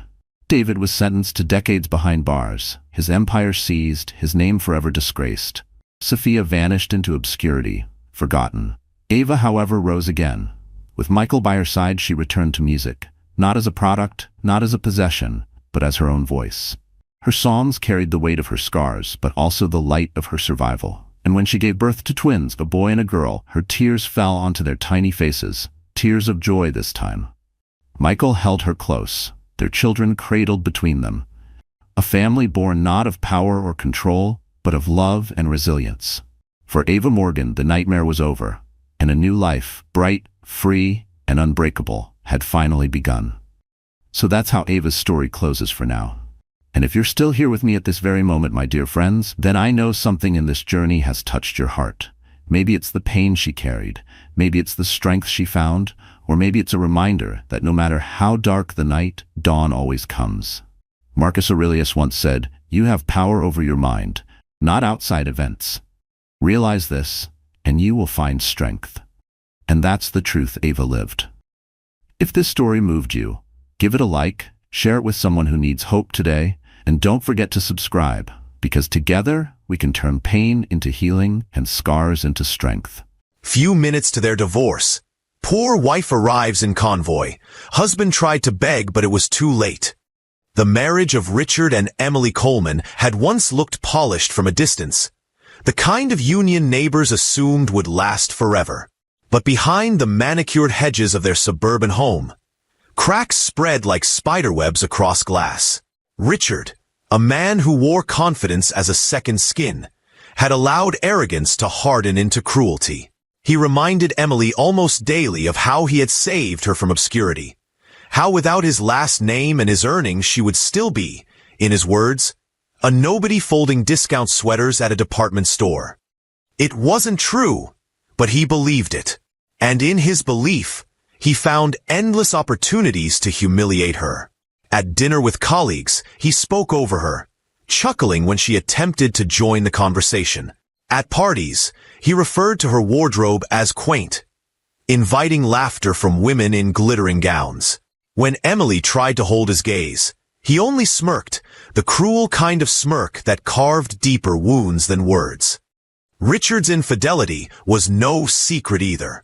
He didn't bother hiding perfume on his shirts or lipstick on his collar. He paraded other women in front of Emily as though daring her to protest. Vanessa, a younger woman with sharp cheekbones and an appetite for the spotlight, had become his favorite accessory. Richard carried her to restaurants he once reserved for anniversaries with Emily, leaving photos scattered across social media, ensuring his wife would see them. "Face it," he told Emily one evening, loosening his tie after a night out. "You're not enough for me. You never were." Emily's silence was her answer. She refused to match his cruelty with anger. Instead, she folded laundry, prepared meals, and went about her days with the same calm grace she had carried since the first day of their marriage. He mistook her stillness for weakness, never realizing how much strength it took to remain steady in the storm he created. By the time Richard filed for divorce, he treated it as though he were announcing a promotion. He dropped the papers on the coffee table as casually as he might toss car keys. "This is it, Emily. I'm freeing myself. You'll be gone from this house within weeks." He expected tears, pleas, bargaining. Instead, she gathered the papers, set them aside neatly, and returned to her book without a word. Her restraint unnerved him more than shouting could have, but he shook it off with a laugh. "Pathetic," he muttered. In the weeks that followed, Richard acted like a man reborn. He purchased a new tailored suit for the hearing, polished his cufflinks until they gleamed, and rehearsed lines he imagined delivering to reporters about leaving behind a burden. At cocktail hours with his friends, he joked about how Emily would walk out of the courthouse with nothing but her pride. The laughter that followed his words inflated his ego further. Emily, on the other hand, prepared quietly. She pressed a simple white blouse, folded a small overnight bag, and tucked a sealed envelope into her purse. She didn't share her thoughts with anyone. Her expression, serene and unreadable, carried a glimmer of something even Richard couldn't interpret. The court date was marked for a Friday morning in April. Spring sunlight spilled across the city, warming the sidewalks, as though mocking the chill that had settled between them long ago. Richard woke early, his confidence humming through his veins. He looked in the mirror, straightened his tie, and whispered to himself, "Today I win." That same morning, Emily sat at her vanity in silence. She brushed her hair, slipped into her blouse, and watched the light shift slowly across the room. She allowed herself the faintest smile, a smile Richard had not seen in years. Neighbors saw him leave the driveway first, Vanessa at his side, her laughter echoing in the crisp air. They saw Emily leave much later, alone, her steps calm and deliberate. They didn't know what rested behind her quiet demeanor, Nor did Richard, who was already imagining his life after the courtroom, free of the woman he thought had shackled him. He strode into the courthouse like a man walking a red carpet. Colleagues clapped him on the back, and he basked in their approval. "She won't get a dime," he told one man with a smug grin. "She's got nothing to claim." Gossip stirred around him. Whispers that the poor wife was walking away with empty hands, that Richard Coleman had beaten the system. He absorbed every word, convinced it was true. Emily had not yet arrived, and the murmurs grew louder. "She's probably too embarrassed to show up," someone said. Richard smirked. "Wouldn't surprise me," he replied, tugging at his cufflinks. Yet beneath his arrogance, a small unease stirred. It was faint, easily drowned out by the noise of his self-importance, but it lingered. Something in Emily's steady silence had planted a question in his chest, a question he refused to name. As the judge prepared to enter, Richard leaned back in his seat, satisfied. He could almost taste the freedom. For him, the marriage was nothing more than a story nearing its final page. For Emily, however, the real story had not yet begun. Emily's quiet had never been emptiness. It was watchfulness. Behind every soft gaze and patient nod, there was a history Richard had never cared to uncover. Long before she became Emily Coleman, she had been Emily Harrington, the daughter of Charles Harrington, one of the wealthiest industrial magnates on the eastern seaboard. Her childhood had been shaped not by want, but by abundance hidden behind discreet gates and sprawling estates. Yet her parents, Charles and Margaret, had raised her differently. They taught her that money, without character, was a hollow shield. So when she met Richard years earlier, they had allowed her the freedom to choose him. They said nothing when he failed to ask about her family in depth, nothing when he made assumptions about her modest lifestyle. To Emily's parents, it was a test. Would Richard love her for who she was, not for the fortune tied to her name? For a while, Emily believed he did. His charm was intoxicating, his ambition contagious. But ambition without humility had a way of rotting into greed. Slowly, Richard revealed his disdain for the very quality she cherished. Her simplicity, her calm, her preference for meaning over spectacle. And still, she had stayed, hoping love would soften him. But Charles and Margaret Harrington had watched in silence long enough. They attended none of Richard's dinners. They sent no gifts on anniversaries. They let him assume that Emily's background was nothing more than small-town roots. And Richard never pressed further. Why would he? He was content to believe in his superiority. When news of the divorce reached them, however, their silence ended. Charles Harrington sat in his oak-paneled study, staring out at the rolling acres of his estate. His daughter's dignity had been mistaken for weakness, her kindness trampled under Richard's pride. That, he decided, was where the experiment ended. "Margaret," he said softly that evening, "enough is enough." His wife nodded, her pearl necklace catching the light of the fire. "She has carried herself with grace. But grace should not be mistaken for invisibility. It's time." Within days, arrangements were made. Black SUVs were polished, chauffeurs briefed, and security men dressed in tailored suits stood ready. Their attorney, Jonathan Reed, reviewed files that never saw the light of day until now. Documents that outlined Emily's inheritance, her trust funds, her stakes in companies that dwarfed Richard's entire portfolio. Emily did not protest when her parents laid out the plan. She only listened, her hands folded neatly in her lap. At last, she spoke with that same calm tone Richard had always misunderstood. "I want no revenge. Only truth. Let him see who I really am." Margaret touched her hand, eyes brimming with a quiet pride. "Then truth is what he shall have, darling." The morning of the hearing, Charles Harrington made a rare phone call to his driver. 10 cars, he instructed. "No fewer. Let the city know where my daughter belongs." His voice was measured, not boastful, but resolute. Emily prepared differently that day. She did not press a plain blouse. She chose a navy dress cut simply but stitched with quiet elegance. She wore no glittering jewels save for a thin bracelet her mother had given her on her 16th birthday. Her hair fell naturally over her shoulders. She wanted no spectacle of wealth, only the clarity of identity. Still, the convoy had been decided. When she stepped from her townhouse, escorted by 2 guards, she saw the line of cars waiting, sleek, black, and formidable. For the first time in years, a flicker of nerves passed through her. She had hidden this part of herself for so long. Now, every secret was about to surface.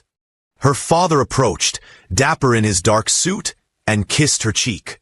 "You've endured long enough, Emily. Today, the world remembers your name." She smiled faintly, and Richard learns it for the first time. Meanwhile, Richard, seated smugly inside the courthouse, had no idea of the storm forming just blocks away. He leaned back in his chair, whispering to Vanessa about their vacation plans once the divorce was finalized. Around him, whispers circulated. "The poor wife won't even show. She has nothing. She'll walk away invisible." Jonathan Reed checked his watch as the convoy turned onto the courthouse street. Inside the lead SUV, Emily breathed deeply. Her mother reached for her hand. "Hold your head high, darling. Dignity first, always." And so the stage was set. Richard believed he was moments away from victory, gloating in the certainty that Emily's silence meant surrender. But silence was not surrender. Silence was preparation. The Harringtons were coming, and the world Richard thought he ruled was about to collapse in a single revelation. The courthouse in downtown Boston stood solemn beneath the morning sun, its stone columns casting long shadows across the steps. Inside, the air buzzed with low conversations, the kind of hum that gathers when people sense spectacle is near. Richard Coleman strode into the chamber with the swagger of a man, convinced the outcome was already his. Vanessa, perched confidently on his arm, wore a dress far too glamorous for a courtroom, her sharp eyes scanning for recognition. Richard greeted colleagues and acquaintances as if he were at a networking event rather than the end of his marriage. He shook hands, flashed his polished cufflinks, and grinned when men leaned in to congratulate him. "You're a free man," one whispered, clapping his shoulder. Richard only nodded, relishing the affirmation. He was certain Emily would not arrive, or if she did, she would appear timid, unadorned, exactly as he liked to remember her. Reporters lingered in the back rows, their pens and recorders ready. Divorce among the city's business elite always drew curiosity, and Richard never minded attention. In fact, he had already rehearsed a short line for them. Some marriages simply run their course. "I wish her well." It was diplomatic, smooth, and carefully rehearsed to cast him in the best possible light. Minutes ticked by, and still there was no sign of Emily. Whispers grew louder. A woman in a navy suit leaned toward her friend and murmured, "She probably won't show." "What's the point? He stripped her of everything." Another voice added, "He'll walk out richer than he walked in."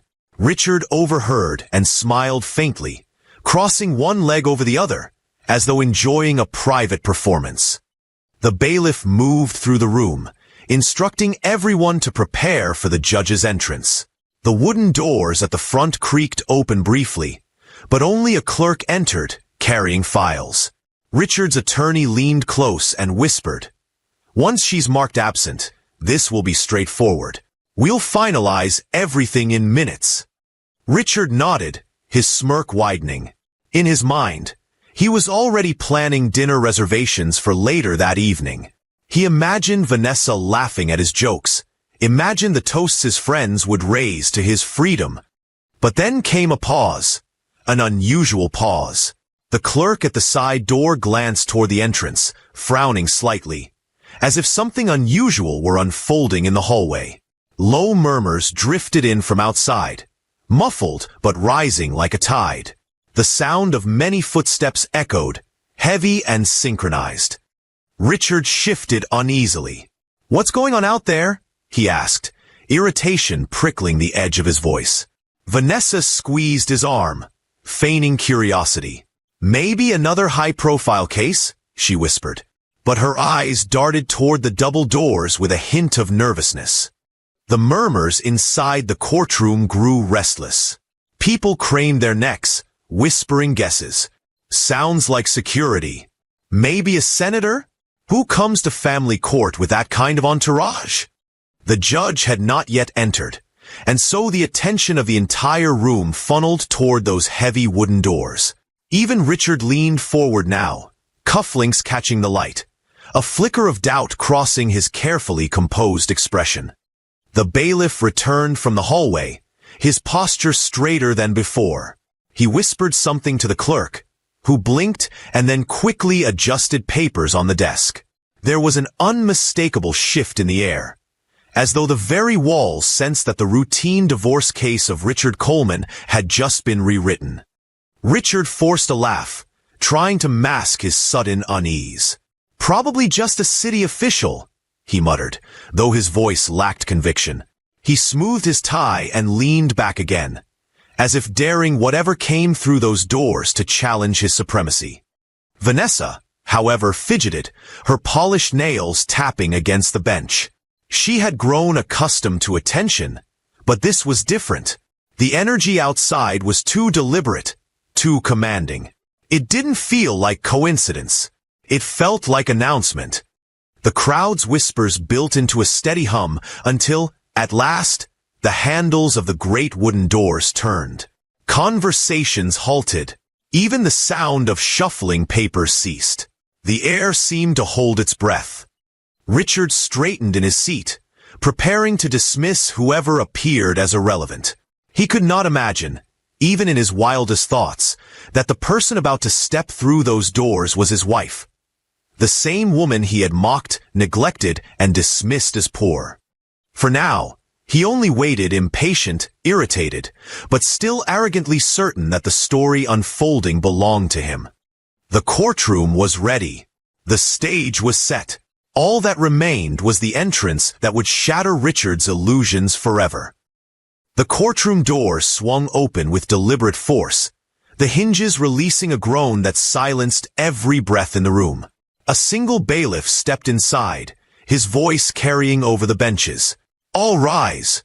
It was not for the judge, as everyone first assumed, but for the entourage that entered behind him. The first sight was black SUVs lined in perfect formation outside the windows, their tinted glass glinting beneath the late morning sun. Uniformed drivers stood at attention near the vehicles, earpieces coiled tightly, their posture unmistakably professional. This was no accident, no ordinary arrival. Into the room swept men in dark suits, bodyguards whose movements were crisp, whose gazes scanned with the precision of military detail. Behind them, walking with an elegance that hushed every murmur, came Emily Coleman, no, Emily Harrington, her maiden name finally reclaiming its power. Her tailored ivory suit glowed under the courtroom lights.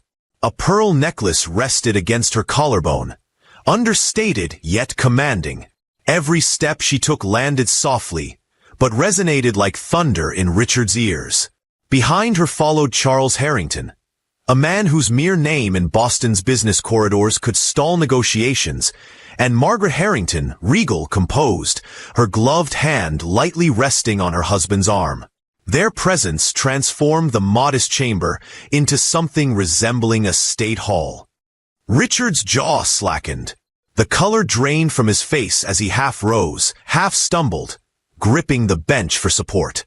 He had mocked her for years, treated her as invisible, and now, here she was, walking toward him as though she had never once lived under his shadow, but rather above it, in a world he could never touch. Gasps fluttered through the courtroom like a wave. Reporters scrambled with pens, desperate to record the sight. One whispered urgently to another, "That's Charles Harrington, Harrington Industries. He's worth billions." Another voice hissed, "She's his daughter?" Richard's wife. The scandal was electric, too astonishing to process in one moment. Emily did not glance at Richard immediately. Her gaze swept the room with quiet dignity, acknowledging the judge, the attorneys, even the startled clerks.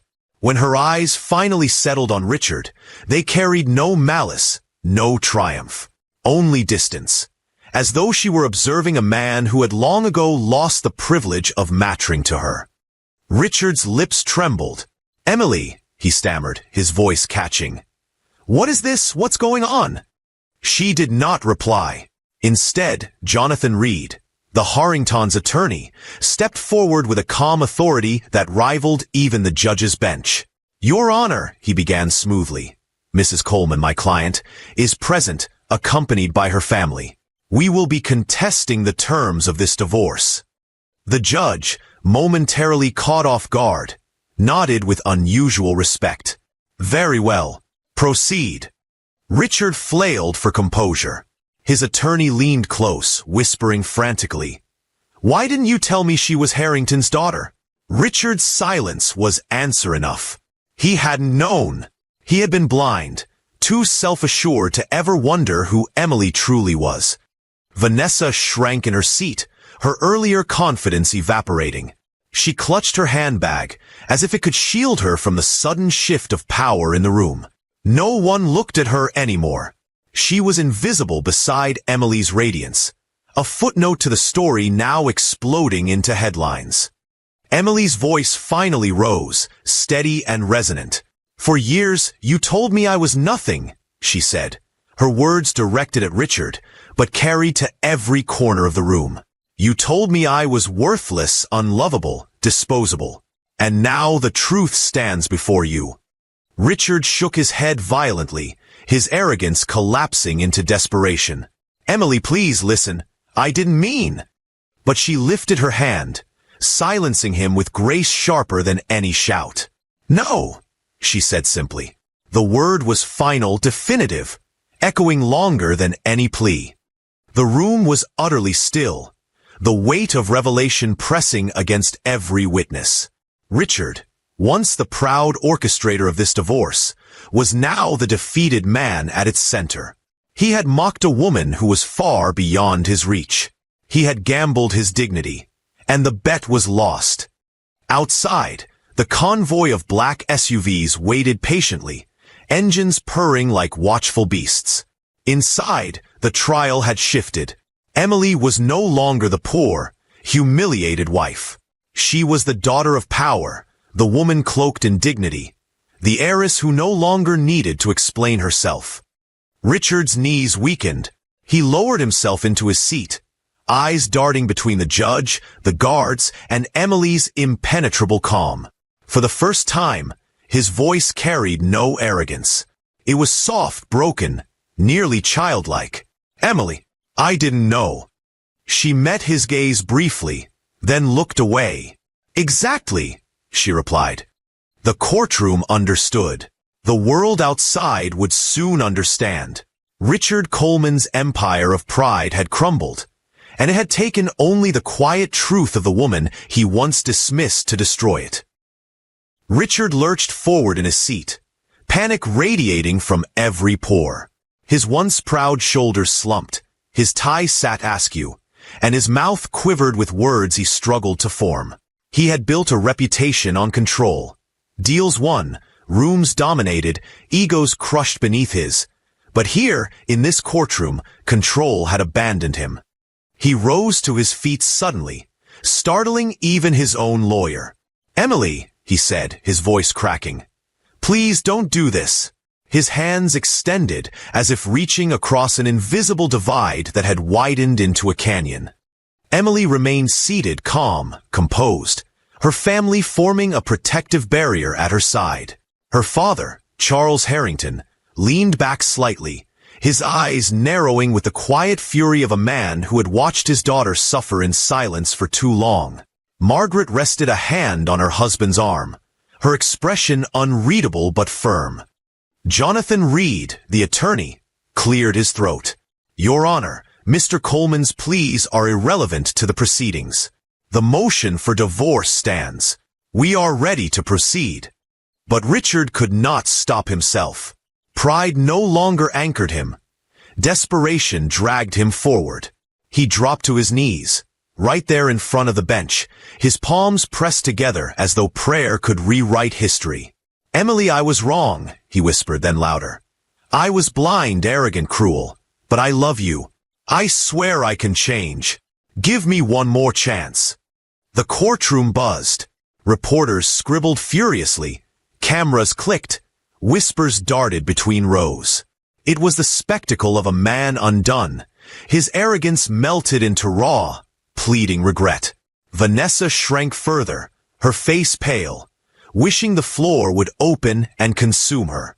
She had come ready to flaunt victory, but instead she sat as an afterthought to a story that had rewritten itself. Emily finally stood.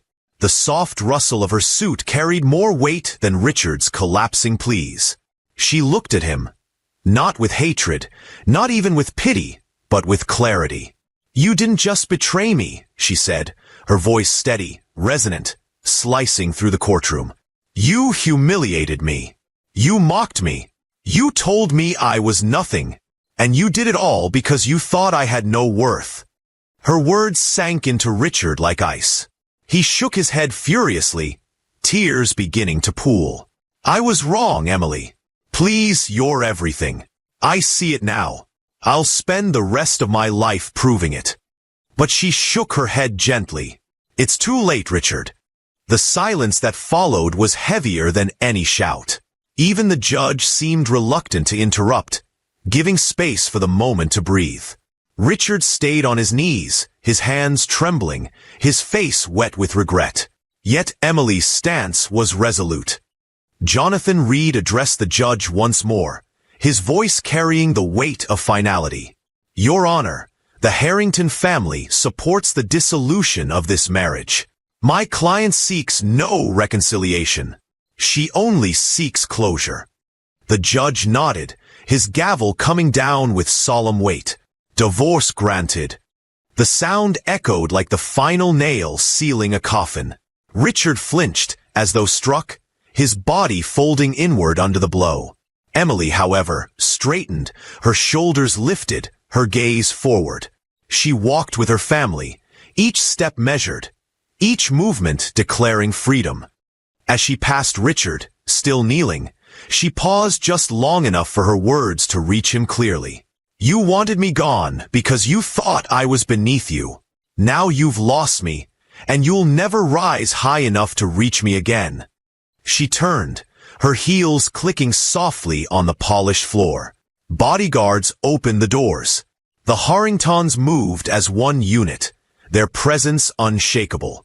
The convoy outside awaited, engines purring, doors open like a promise of dignity reclaimed. Reporters surged to the windows, snapping frantic photographs as Emily stepped into the sunlight. The once poor wife, long ridiculed, now walked with the aura of a queen, her head held high, her family surrounding her. The court had ended, but the story had only begun. Richard stumbled after her, restrained gently by a bailiff at the door. "Emily!" he cried hoarsely. "Please, I'll do anything." But she did not turn back. The doors closed behind her, shutting him out of a world he had never truly deserved. Outside, the black SUVs rolled forward, carrying her away from the wreckage of a marriage built on arrogance and deception. Inside, Richard sank into a bench, the whispers of the crowd clawing at him. The truth settled like a weight too heavy to bear.